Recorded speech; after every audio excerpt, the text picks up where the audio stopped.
দেখেন, কষ্ট নিয়েন না, কারণ আমি আপনাদেরকে অনেক ভালোবাসি। কেন বাসি? এই যে আপনাদের একটা তাজিম, সম্মান, বিবেক বুদ্ধি আদব কায়দা বিশ্বাস ভক্তি প্রেম সাগরে বাবু জেলো আগে দয়ালের বাবু জেলো আগে। আপনাদের ধর্মে বলে মনে হয় এই কি বলে ঠাকুর, ওরা ধরলে মুর্শিদ পাইবা খোদা, ওইরূপ নয়নে রাখিও সদা, করিও তাজিমি সেজদা যারে ভালো লাগে।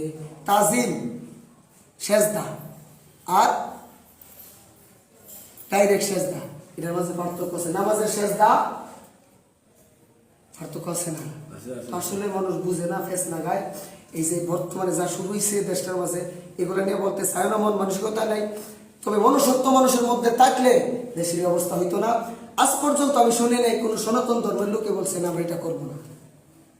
আমি ম্যাক্সিমাম জায়গায় ইদানিং গত রাত্রে মাহফিলেও বিরাপুর আমি বলছি, কেন বলে না?